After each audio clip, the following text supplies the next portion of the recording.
What's going on, guys? It's Jimmy here. Got some big news for you guys here in this video regarding President Donald Trump and the Fed, which may affect your wallets and your money here for pretty much all Americans in the United States. And maybe some hopeful news here for pretty much everybody that we've been waiting for. So we're going to jump right in. I'm going to give you guys all the information here in this video that a lot of people have been waiting for, and, well, hopefully some good news. Yeah, so I'm going to show you guys here this information and this new data that we've got here that is going to be surprising for a lot of people here about the Fed and what President Donald Trump has been pushing for. Yeah, so let's jump right in. We are live right now here on the YouTube It's Jimmy Show. Let me know if you can see and hear me. Type yes in the chat. Let me know where you're tuning in from. You can let me know your city, state, or even your country, as we have people tuning in here from all around the globe. Don't forget to hit that like button for me here, and if you haven't yet, subscribe down below so you don't miss out on future videos and help me reach 500,000 subscribers. You guys are amazing. Okay, so President Donald Trump has been pressing and pushing the Fed, and particularly the Fed President Jerome Powell, to lower interest rates, especially because, as the White House Press Secretary Caroline Leavitt has said and pointed out here recently, almost every other country in the world has been lowering interest rates. And Americans are suffering with these high interest rates, particularly on credit cards. Credit cards have almost the highest interest rates they've ever had in the United States. And things like mortgages that are pretty high for recent years, okay? We were just near 8% interest rates here, okay? So not quite there right now, but high for recent years, okay? High interest rates on car loans, personal loans, car leases, mortgages, refinances, and particularly credit cards. So a lot of people are struggling when you see things like over half of seniors retire with only their pensions, or only Social Security, and something like 60 to 70% of Americans don't even have $1,000 to pay for a emergency. So lower interest rates would help out a lot of Americans. Now, President Donald Trump is threatening the Fed chair, Jerome Powell, with a major lawsuit demanding an interest rate cut, as he is throwing everything plus the kitchen sink at Jerome Powell to get them to lower interest rates. President Donald Trump threatened to allow a major lawsuit against Federal Reserve Chairman Jerome Powell to go forward to threaten or pressure them. Remember that Jerome Powell is just the head of the Fed, and there's actually a group of Fed presidents that make the decision on interest rates, and some of them have been saying we should lower interest rates. The president said on Truth Social that the lawsuit would relate to Powell's management of overspending at the Fed to the tune of billions of dollars at the Fed headquarters in Washington, D.C. Trump wrote, quote, "Jerome, too late, Powell must now lower the rate." He says, quote, "I am now considering allowing a major lawsuit against Powell to proceed because of the horrible and grossly incompetent job he has done in managing the construction of the Fed buildings, including at least $2.5 billion in spending." He says, quote, "The damage he has done by always being too late is incalculable. Fortunately, the economy is so good that we have blown through Powell and the complacent board of Fed presidents," he says. $3 billion for a job that should have been $50 million fix-up, not good. Making it seem like wondering where all this money is going. Now, the stock market has reached new highs on this, and also new inflation data that has gave the Fed the green light to cut rates on the headline data. However, there is some interesting, when you really dig into the new inflation data, it does raise some eyebrows because at first the inflation data, some of the headline numbers don't look that bad. But when you dig into some of the details, it does look concerning, and concerning that some of the tariffs that have just started to take effect, and also here, remember that some of these tariffs are still actually just being announced, even almost to this day or just recent days, are really just taking effect now. So they won't even show up in inflation reports till months from now. Okay. In fact, Trump is even still pausing some of these tariffs, giving countries like China 90 more days to negotiate. So some of these stuff aren't even going to take effect until maybe even 2026. Okay. So some of these inflation reports and these tariffs are starting to take effect. Some of them are still going to take even months to take effect, as when they actually go into effect, the tariffs, then it's going to take the companies that buy them, they're going to have to go through their stock and then they'll take effect, right? But look at what is already happening here. This is, as you see some of these numbers, is a little concerning. So first, take a look here at this. These are some of the core categories plus other items with notable year-over-year, 1 year price increases. Okay, eggs have a 16.4% increase over the last year. Roasted coffee, 14.8% increase over the last year. And we know that coffee are one of the big things that have to be imported and have tariffs now. Ground beef uncooked, 11.5% increase over the last year. Candy and chewing gum, 7.5% increase over last year. Juices and drinks, including frozen and non-carbonated, 6.8% increases. Apples, 6% increase. Frozen fish and seafood, 5% increase. Bacon, 4.6% increase. Oranges, 4.4% increases. Bananas, which have to be imported, almost all of them, 4.3% increase. Cookies, 4.1%. Chicken and chicken parts, fresh and frozen, 4.1%. Olives, pickles, relishes, 4.1%. Dried beans, peas, lentils, 3.7%. Canned fruits and vegetables, 3.2%.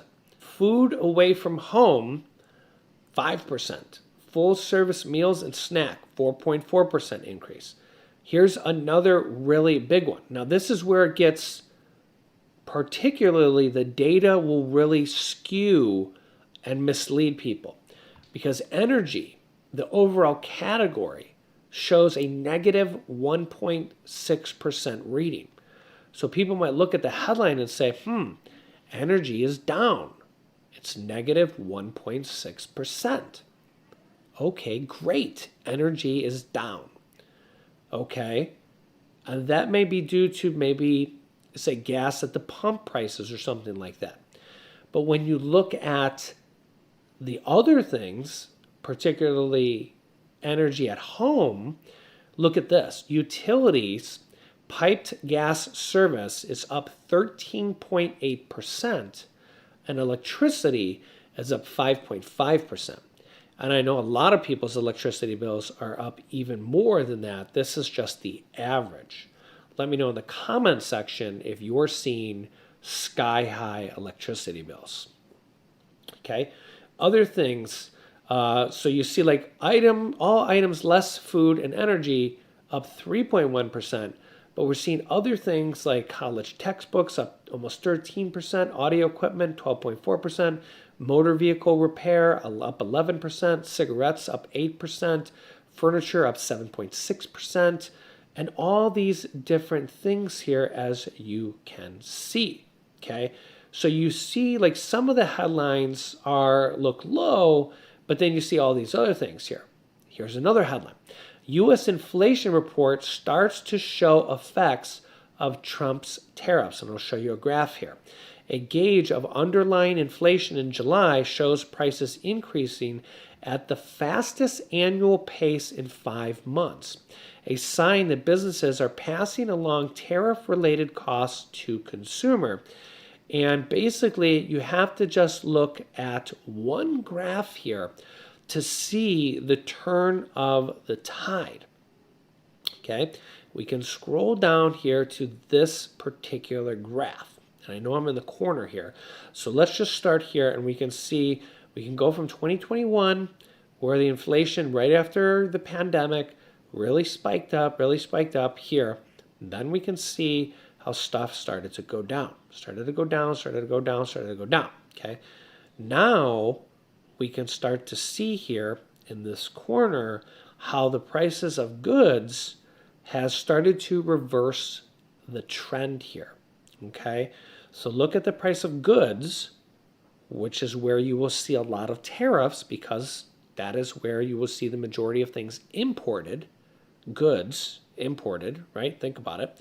And now, all of a sudden, instead of everything going down month after month, now you can start to see things being reversed and prices are now starting to go up.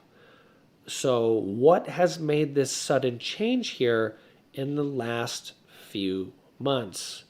And the only thing you could probably think of is tariffs. And remember here that tariffs are just starting to go into effect, and some tariffs are still being announced by President Donald Trump. I mean, the EU, the European Union tariffs, were just finalized here the last few days, and he's still negotiating tariffs with a lot of countries that aren't even finalized. So some of those are still actually being negotiated, and we'll still see the effects of those not even here for several months. But you can already start to see the effects of this being raised and the trend reversal, really. So you got to really think here, where will we be in another 6 months or a year with this trend reversal? Let me know your thoughts here in the comment section. Now, with regards to the Fed and interest rates, you can almost surely see why President Donald Trump wants the Fed to lower interest rates, because that will help negate this inflation of tariffs, because that will bring down prices of everything that's bought on a credit card, right? If you're paying less interest on a credit card, on a car, on a personal loan, or on a home, it will help bring down prices of all that stuff, except for when people go and buy more than what they should, which tends to cause more inflation. Okay, and that's why Feds around the world, not just the United States Fed, but Federal Reserve banks, Fed banks all around the world, tend to raise interest rates when inflation starts to get out of control, because what that does is that makes people stop spending more than they should, aka spending on credit cards, when inflation gets too high, and they want to curb inflation. They want to bring inflation down. So when inflation gets out of control, Feds, not just the United States, but Federal Reserve banks around the world will say, hey, inflation's getting out of control. Look at the inflation numbers. We got to start raising interest rates. So people see interest rates are too high. I should stop spending so much on the credit card, or not buy that brand new car because interest rates are too much. I should stick with my used car for another year or two, or I need to stop spending so much on the credit card because interest rates are too high. Remember, that's borrowing. That's spending money that you don't have instead of just paying cash or paying your bill off every month. Okay, because remember, technically that's borrowing money you don't have. That's borrowing money from the bank and paying interest. Okay, so that's a tried and true strategy. And if you look here, lo and behold, when we look back here at 2021, 22, 23, 24, when they started raising interest rates, look at what happened. Inflation came down.